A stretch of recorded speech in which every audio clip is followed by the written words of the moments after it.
Welcome to this deep dive. Today we're looking at quite a significant moment, Pope Francis's recent funeral and the upcoming Papal Conclave. Right. Our source is a news report, and it gives this fascinating glimpse into, well, global events meeting centuries-old religious traditions. It really does. It's one of those moments where you see these, very old rituals playing out, but on a massive world stage. Exactly, and attracting not just religious figures, but, well, big names in global politics, too. Our mission here is basically to understand the key bits of this transition and also one particularly notable reaction to it all. Definitely worth digging into. Okay, so let's start with Pope Francis's funeral. That was just last weekend. What really stood out to you about the scale of it? Well, the sheer number of people. First off, thousands in St. Peter's Square there in Vatican City, but also, millions watching worldwide. It was huge. Yeah.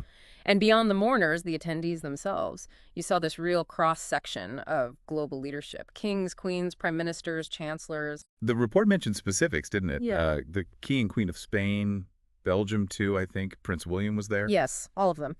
And UK Prime Minister Sir Keir Starmer, German Chancellor Olaf Scholz.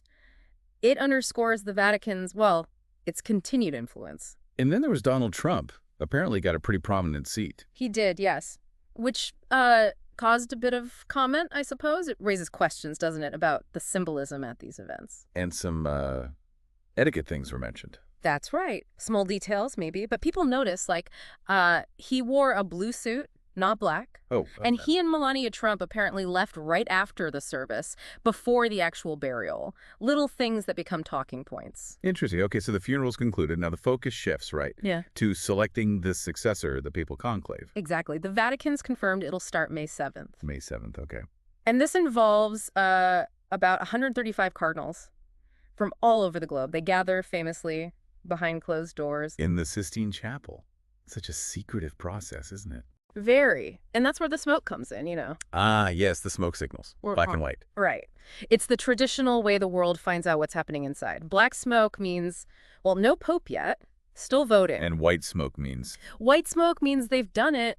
A new pope has been elected. It's quite dramatic, really. A powerful visual. Definitely. Okay, so this is where the story takes maybe an unexpected turn, based on the report. Donald Trump was asked about who should succeed Pope Francis. Ah, yes. His response was quite direct. What did he say again? He's quoted as saying, "I'd like to be pope. That would be my #1 choice." Wow. Okay. That stands out. It certainly does.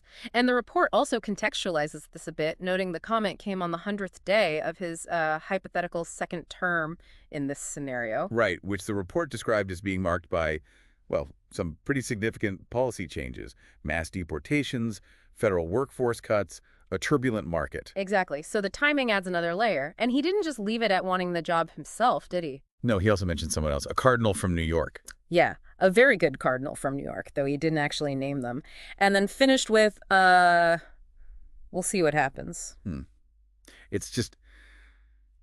It's a fascinating comment, isn't it? Sort of blurring lines between, political talk and religious leadership. It really is. And mentioning a specific, even if unnamed cardinal, that adds intrigue. So let's just recap for everyone listening.